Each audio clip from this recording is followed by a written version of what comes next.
Assalamualaikum dan salam sejahtera. Terima kasih memilih kami waktu ini. Saya Marsila Hassan, tajuk utama tengah hari ini.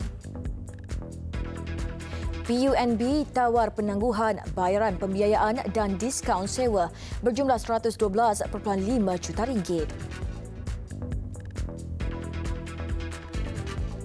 Polis rampas rokok seludub bernilai RM2.2 juta.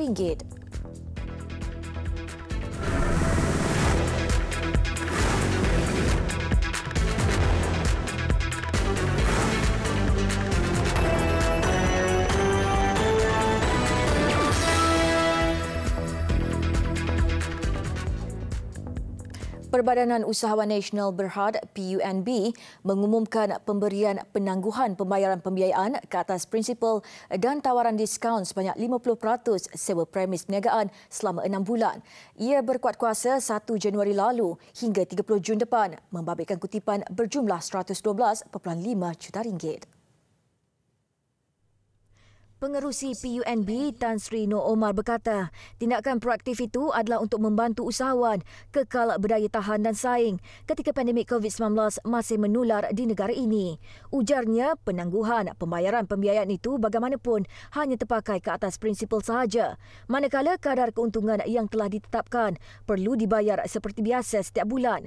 Tambahnya, semua rakan usahawan PUNB yang telah mendapat penangguhan pembayaran pembiayaan bagi tempoh April hingga Disember tahun lalu juga secara automatik layak menerima inisiatif itu. Pemberian penangguhan pembayaran pembiayaan itu dijangka memberi manfaat kepada lebih 2,000 rakan usahawan PUNB melibatkan kutipan sebanyak RM110 juta. Sebanyak 226 penyewa premis perniagaan PUNB di seluruh negara turut layak menerima diskaun sewa sebanyak 50% bagi tempoh 6 bulan bermula 1 Januari lalu, membabitkan anggaran kutipan sewa sebanyak RM2.5 juta. Polis merampas lebih 7,000 karton rokok putih dipercayai bernilai lebih RM2 juta, termasuk anggaran cukai di Pulau Pinang petang semalam. Rampasan dilakukan di 5 lokasi sekitar Georgetown, manakala 3 suspek lelaki berusia 31 hingga 40 tahun ditahan untuk membantu siasatan. Sumber polis berkata, serbuan dibuat hasil risikan pasukan polis dan maklumat orang awam. Ketika serbuan, polis turut merampas 7 kenderaan serta sebuah lori serta wang tunai hampir RM1 juta.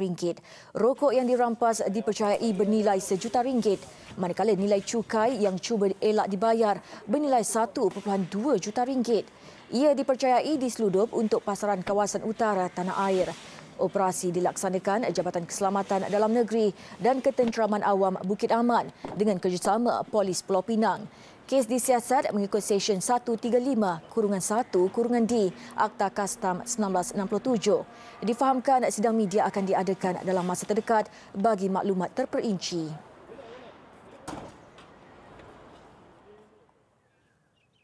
Sebuah premis yang dikesan menjalankan aktiviti perjudian dalam talian 24 jam sehari di Pandan Jaya diserbu polis malam tadi. Ketua Polis Daerah Ampang Jaya, Asisten Komisioner Muhammad Farouk Ishak berkata, 12 kaki judi termasuk 2 warga asing ditahan ketika leka membuat pertaruhan. Semasa serbuan jam 8 malam itu, polis turut menahan 5 wanita dan seorang lelaki warga Indonesia yang dipercayai menjaga premis berkenaan. Berdasarkan maklumat risikan, premis itu dipercayai beroperasi sejak 2 minggu lalu, 24 jam sehari dan menyasarkan pelanggan yang dikenali mereka. Katanya semasa serbuan, ada sebahagian pemain melarikan diri ke tingkat atas premis berkenaan yang dipercayai turut dimiliki pemilik premis judi. Namun tindakan mereka dipatahkan polis. Beliau berkata pihaknya merampas tablet yang digunakan untuk kegiatan perjudian, router, modem dan wang tunai. Siasatan kes di bawah Seksyen 4-1 Akta Rumah Judi Terbuka, Akta Berkaitan Imigresen serta Ingkat SOP PKP. Seorang lelaki dikuatiri lemas selepas terjun ke dalam sungai Sembrung Kecil ketika cuba melarikan diri daripada serbuan polis di Kluang Johor. Ketua Polis Daerah Kluang, ACP Loh Hang Seng berkata, lelaki berusia 32 tahun itu hilang selepas terjun ke dalam sungai berkenaan bersama 4 lagi lelaki lain. Kejadian berlaku kira-kira jam 4.50 petang semalam ketika operasi dilakukan Jabatan Siasatan Jenayah Narkotik Ibu Pejabat Polis Daerah IPD Kluang. Dalam serbuan di bawah jambatan di sungai berkenaan, polis mengesan 7 lelaki dalam keadaan mencurigakan dipercayai penagih dan pengedar dadah. Bagaimanapun hanya 2 lelaki berusia 39 dan 41 tahun ditahan, manakala 5 lagi terjun ke dalam sungai. Seorang daripada 5 terbabit didapati tidak timbul semula dan dipercayai lemas. Kerja-kerja mencari dan menyelamat dilakukan anggota Balai Bomba dan Penyelamat Kluang. Operasi mencari dan menyelamat diteruskan pagi tadi. Sementara itu, hasil saringan air kencing terhadap 2 suspek yang ditahan positif dadah. Mereka juga mempunyai 4 hingga 9 rekod kesalahan lampau. Kerajaan telah menyemak semula duti anti-lambakan yang dikenakan ke atas import keluli aloi dan bukan aloi gegelung gulungan sejuk dari Vietnam. Kementerian Perdagangan Antarabangsa dan Industri MITI dalam satu kenyataan berkata, duti anti-lambakan yang disemak semula itu akan berkuat kuasa mulai 24 Januari sehingga 23 Mei depan.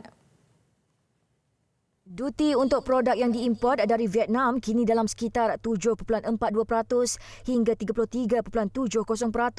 MITI telah memulakan kajian semula pentadbiran berkenaan duti itu yang dikenakan berdasarkan petisyen oleh Micron CRC Steel Senan Berhad yang mewakili industri domestik mengeluarkan keluaran serupa pada 28 Julai tahun lalu.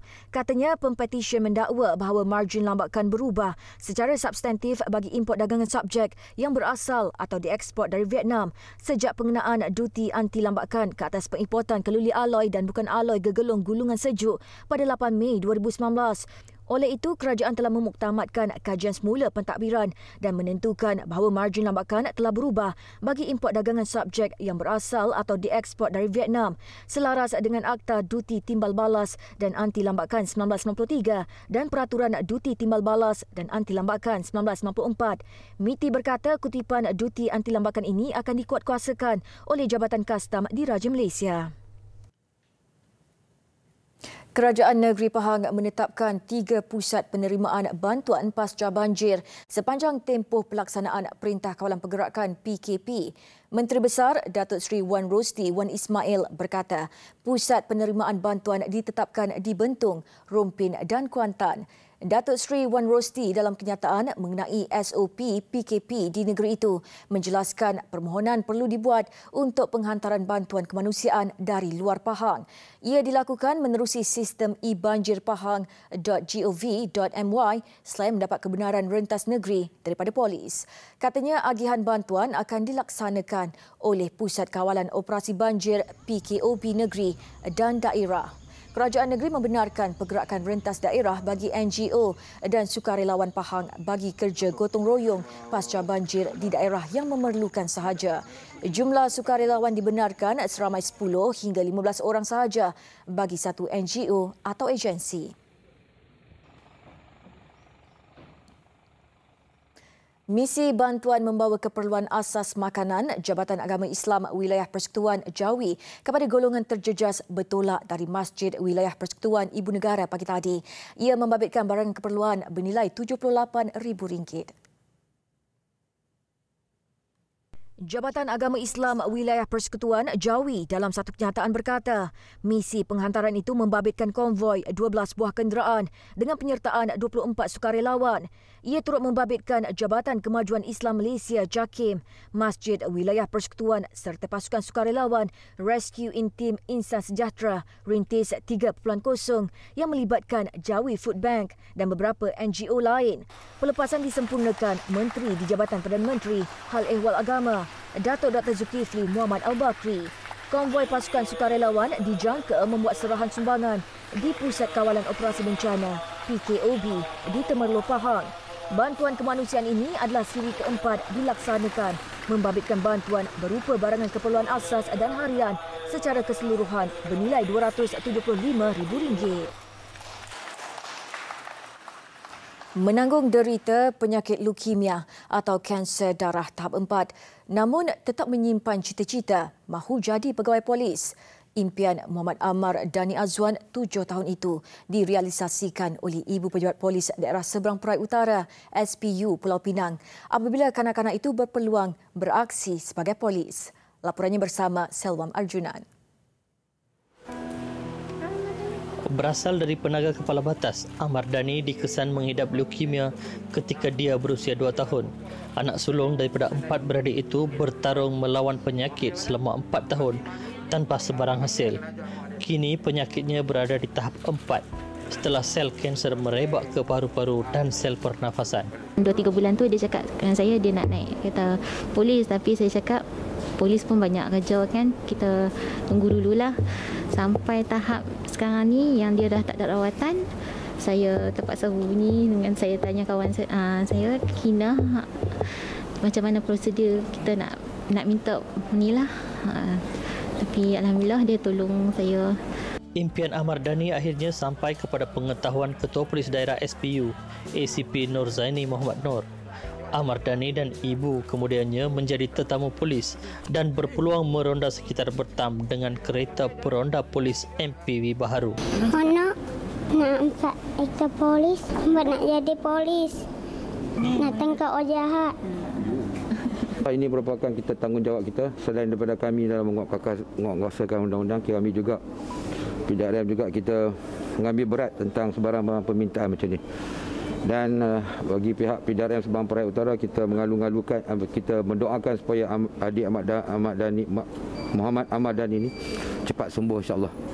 Beliau juga turut menyampaikan cenderahati barang mainan sebelum pulang dengan MPV polis. Walaupun dalam kesibukan melaksanakan perintah kawalan pergerakan dan menjadi petugas hadapan melawan wabak COVID-19, Ibu Pejabat Polis Daerah Seberang Perai Utara berjiwa besar dan bermurah hati untuk merealisasikan impian Muhammad Amardani sekaligus mencipta detik paling bermakna dalam kehidupan kanak-kanak kurang bernasib baik ini. Terima kasih PDRM. Laporan Selvam Arjunan, TV3.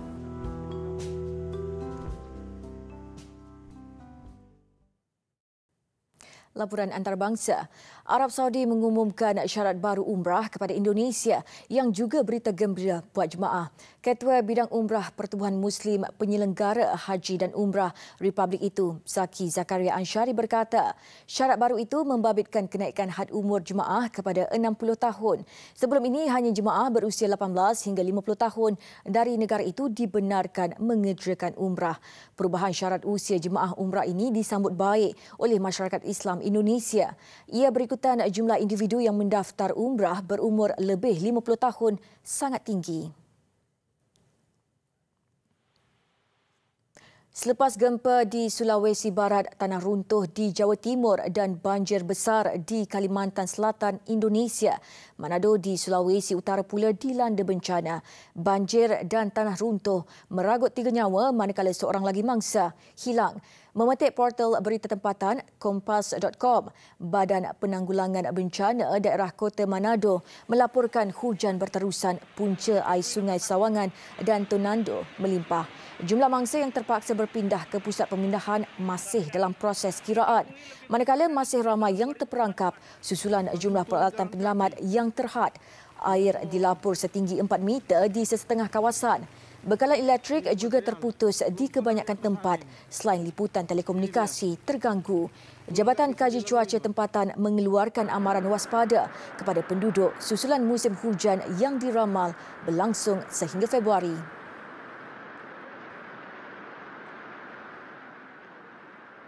Vaksin COVID-19 yang digunakan di Britain dilaporkan berkesan dalam merawat varian virus baru United Kingdom. Namun, menurut Ketua Penasihat Saintifik Kerajaan negara itu, 2 lagi varian muncul di Brazil dan Afrika Selatan mungkin memberi reaksi berbeza terhadap vaksin terbabit.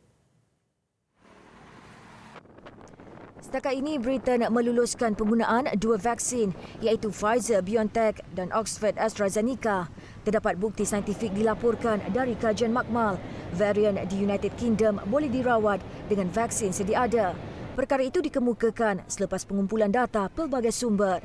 Dalam perkembangan berkaitan, sekatan dikuatkuasakan di England tidak akan dilonggarkan selepas 15 Februari ini. Sebaliknya, tempoh itu akan dilonggarkan selepas pihak berkuasa berpuas hati dengan program vaksinasi berkesan serta penurunan kes. Untuk rekod, negara itu setakat ini mencatatkan lebih 96,000 kematian akibat COVID-19.